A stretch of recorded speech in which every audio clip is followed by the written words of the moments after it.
Ayan na guys. Ayan sila na yung ating mga alaga ngayon. Kung natatandaan nyo, ayan ang daming pinagdaanan ni Fred. Ayan, siya yung nakasurvive sa parbo. Ayan, ang nag-iisang survivor. Ano po sila? Bali 5 silang magkakapatid sa first batch. Tapos siya lang ang nakaligtas. Ayan, si Fred ngayon ay 2 years old and 3 months. Ayan. Tapos yan namang isa, si Lucky, yung white na may black. Ayan. Ang edad niya naman ngayon ay 1 year old and 9 months. Ayan. Siya rin po ay nagka-parbo rin pero naagapan namin. Kaya ayan, healthy na siya ngayon. At ang bunso naman, ayan si Luke, yung medyo light ang kulay niya, light brown. Ayan, siya ang bunso. Ang nag-iisang nasa 3rd batch na pinanganak ni Lulu. Ayan, ang edad niya naman po ngayon ay 1 year old and 2 months. Ayan, so nakahiwalay po silang mga boys, nakahiwalay sila sa mga girls. Ayan, yung mga girls, ipapakita ko sa inyo sa part 2. Ayan, nasa 3rd floor po sila. Pinaghiwalay namin kasi kapag magkasama silang 6, nako, siguradong dadami pa sila lalo. So, ayan na po ang aking mga boys ngayon. Ayan na sila, malalaki na sila ngayon at sa awa ng Diyos, ayan, nakasurvive naman po sila. Awa ng Diyos, ayan. Okay na sila. Wala nang mga sakit. Ayan si Fred. Ayan. Tapos ito si Luke. Ayan namang white na may black si Lucky. Ayan, matapang yan si Lucky, guys. Ayan, so naglalaro sila, guys. Ayan yung oras ng kanilang playtime.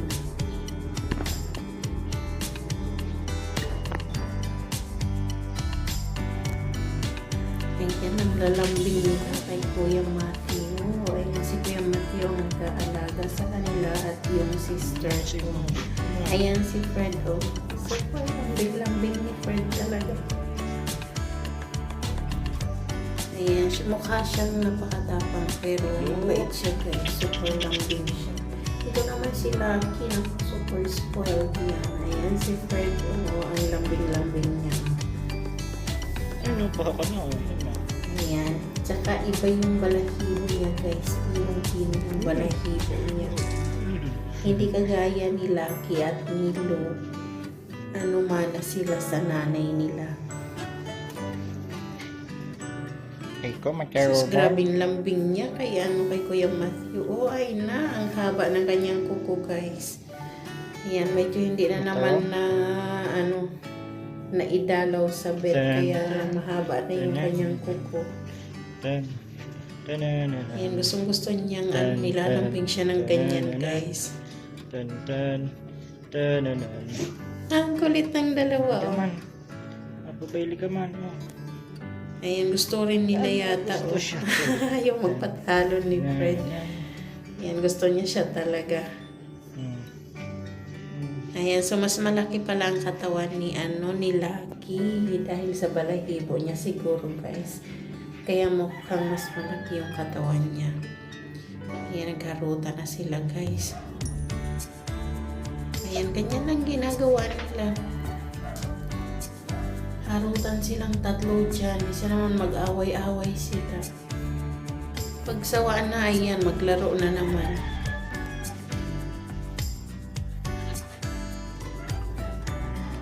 Ayan na lahat sila. Gusto na nilang magpaharot kay Kuya Matthew. Ayan na. Nagsabay-sabay na silang tatlo, guys. Super ang kukulit nila, sobra.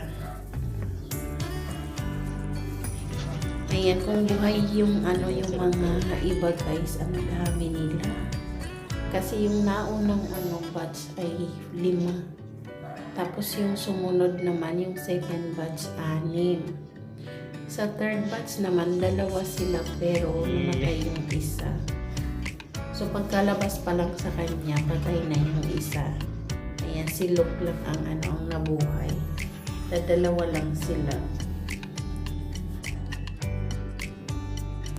So kung lahat sila kumpleto, 6, 7, 13, 15 sana. 15 sana sila lahat. Plus yung nanay, 16 sana sila lahat. May 2 guys na pina-adapt yung sa second batch. Ayan, makikita nyo sa ibang mga naunang video ko. Ang pina-adapt namin si Leslie tsaka si Lance. Ayan. Pero okay naman sila doon guys. Ayan, doon nakakapaglaro sila, buwelo sila kasi open space yung napuntahan nila eh. So ayan, ayan, pina-adapt yung 2 kasi nga guys, ang dami na nila. So nahihirapan na rin yung mag-aalaga sa kanila. Kaya ayun, pina-adapt doon sa kumari ng kapatid ko. Ayan, doon na sila doon kasi nakakatakbo-takbo talaga sila. Buwelong-buwelo silang tumakbo. Minsan mahirap din guys pag yung nasa loob lang ng bahay. Ayan, inilalabas naman sila. Yung mga aso ko, inilalabas naman sila. Pero iba talaga yung mga aso na nakakagala pa sa labas. Yung malayang-malaya sila kasi wala silang takot.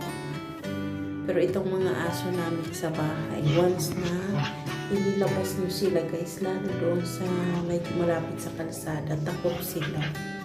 Pag narinig na nila yung mga sasakyan, alam niyo yung mga buntot nila. Ayan, sumisiksik yan dyan sa puwet nila dahil nagninervyos sila. Ayan, kaya magkaiba kapag nasa bahay lang, tsaka yung talagang nakakalabas yung aso. Yung malayang-malaya.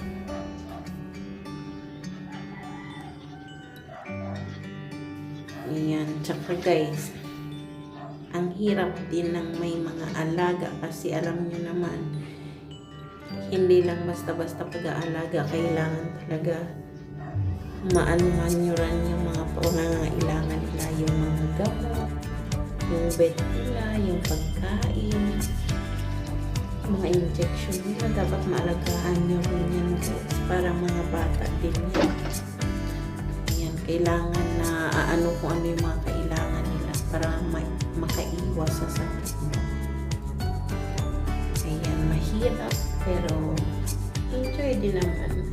Minsan consumption pero minsan pag nakikita mong ganyan sila matutuwa ka rin naman.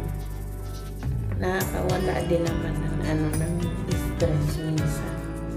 Ayan, tsaka masaya mag-alaga ng aso guys. Ayan, at tsaka nakakatulong din naman sila. Ayan, mga bantay sila sa bahay. Ayan, kaso minsan hindi bantay. Sila ang babantayan. Kasi ang kukulit nga eh. Ayan, pero okay lang guys. Kasi love na lang ko talaga yung mama nila. Kaya yan, parang mga parang mga apo na rin. Ang kukulit nila as in. Pero ang cute nila ng mga baby pa sila talaga. Kung pwede lang, wag na silang lumaki. Ayan, syempre pag malalaki na ganyan na. Tumitigas na rin yung mga ulo. Ala, hindi mo na mapagsabihan. Kukulit. Pero nakakatuwa sila guys pag naglalaro.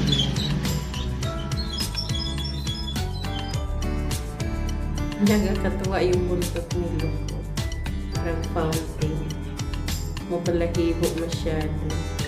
Ayan. So may dalawa dyan na magkapareho ang buhok. Si Fred tsaka si Lily. Yung babae. Ayan. Yung mga buhok nila ay pino. Hindi kagaya nito ni Lucky, ni Luke. Ayan, mabalahibo sila guys. Mana sila sa mama nila. Ayan, sa susunod guys, ipapakita ko sa inyo yung mga girls. Ayan, kasi malalaki na rin sila.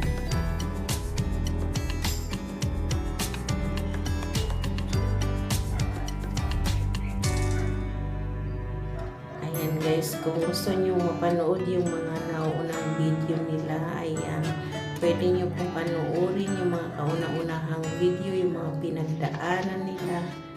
Ayan, kung paano sila nagkasakit, paano nila nalampasan yun. Ayan, nandun po lahat sa mga naunang video, makikita nyo po doon.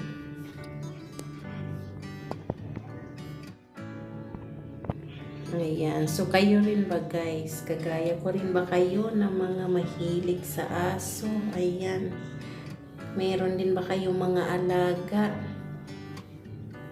Ano ba ang mas gusto nyong alaga? Aso o pusa? Ayan, paki-comment nyo lang dyan guys. Ayan, so magkita-kita po tayo sa susunod na video. Ayan, salamat sa inyong panonood guys. Ayan, sana nag-enjoy kayo. Medyo matagal-tagal na akong hindi nag-upload. Ayan, kasi ang dami-dami po talaga ang pinagkakabisihan. So, ayan, kaya hindi ko sila masyadong naaasikaso na makapag-upload. Ayan, so yan ngayon ang kanilang mga ginagawa guys. Yan na sila ngayon kung gaano sila kalaki. Ayan, kung mga ilang taon na sila ngayon. Ayan. So, sa susunod ulit guys, magkita-kita tayo ulit sa susunod kong video. Ayan, ipakita ko sa inyo yung mga girls. Ayan, so maraming salamat. Sana nag-enjoy kayo sa panonood ng aking mga alagang aso. Ayan, maraming salamat guys. God bless you all.